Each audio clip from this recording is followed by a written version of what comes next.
नमस्कार दोस्तों, मेरा नाम डॉक्टर करण आर रावत है। मैं Safe Gastro and Surgery Centre Agra में कार्यरत हूं as a chief consultant doctor and surgeon.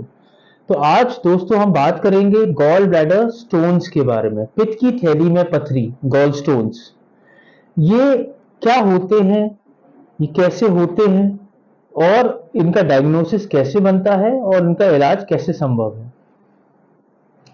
Gall bladder stones एक बहुत आम बीमारी है जो हम आए दिन मरीजों के साथ देखते हैं यहाँ पर। उसमें दो टाइप के होते हैं, एक जो सिम्टम्स पैदा करते हैं और एक एसिम्प्टोमेटिक होते हैं। सिम्टम्स क्या क्या होते हैं गॉल ब्लैडर स्टोन्स के बाद?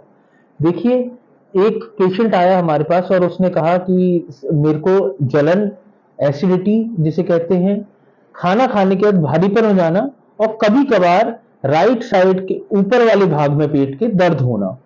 तो ये सारी चीजों से हमारा शक गॉल ब्लैडर स्टोन्स के ऊपर जाता है। एक मुहावरा है इसमें, फैट फर्टाइल फीमेल ऑफ 40। मतलब अगर आप मोटापे से ग्रस्त हैं, 40 साल की उम्र के अराउंड हैं और फीमेल, अगर मतलब फीमेल जेंडर है, तो गॉल ब्लैडर के चांसेस काफी अत्यधिक होते हैं। इसमें जब वो हमारे पास आते हैं तो एक ultrasound is the modality of choice for gall bladder stones. Ultrasound से हमें गॉल ब्लैडर स्टोन्स का मालूम पड़ता है।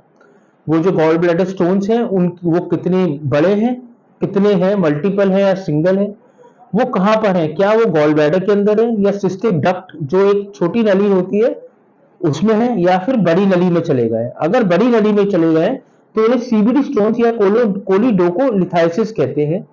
इससे कुछ मरीजों को जॉन्डिस की भी तकलीफ हो जाती है।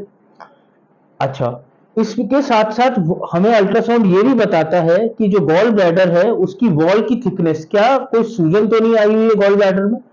इन सारी चीजों के पता करने के बाद जब हम मरीज से बात करते हैं, अगर गॉल ब्लैडर के स्टोन्स 4 mm से बड़े होंगे, 4-5 mm से, तो ऑपरेशन की सलाह दी जाती है।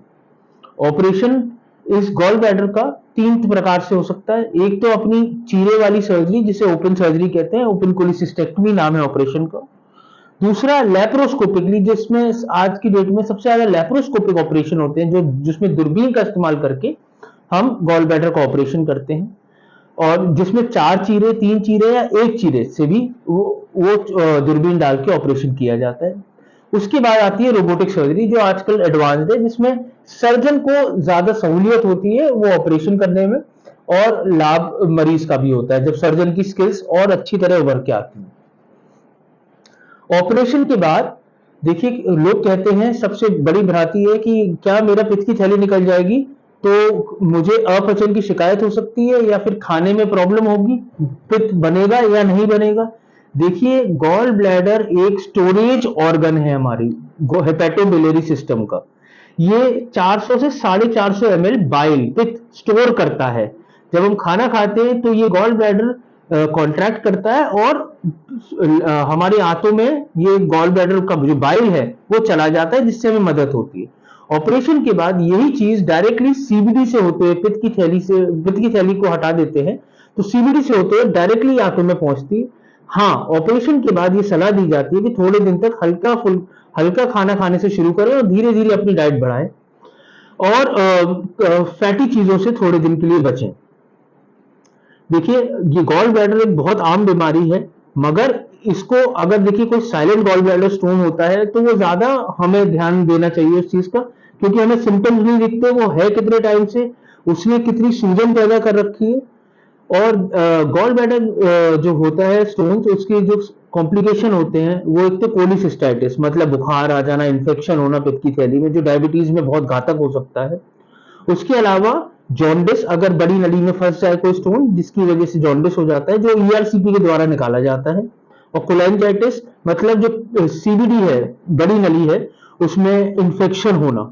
तो ये सारी चीज, और उसके बाद अगर लंबे समय तक कोई स्टोन रहेगा तो कैंसर की भी शंका हो सकती है उसमें, क्योंकि वो बार बार किसी चीज को इरिटेट कर रहा है। इस चीज में जो 1 सेंटीमीटर के बड़े स्टोन्स होते हैं तो वो ज्यादा खराब होते हैं, कैंसर की मतलब कैंसर होने के ज्यादा चांसेस होते हैं। तो हमें ध्यान रखना चाहिए कि अगर हमारे को गॉल ब्लैडर स्टोन है तो एक सर्जन से संपर्क करके उसका उचित इलाज सही समय पे करें। अगर सूजन है तो उससे पहले सूजन कम करें, बड़ी नली में है तो उसे ईआरसीपी द्वारा हटाएं। मगर देखिए, हमें जागरूकता रखकर इस चीज का इलाज करना चाहिए। नमस्कार।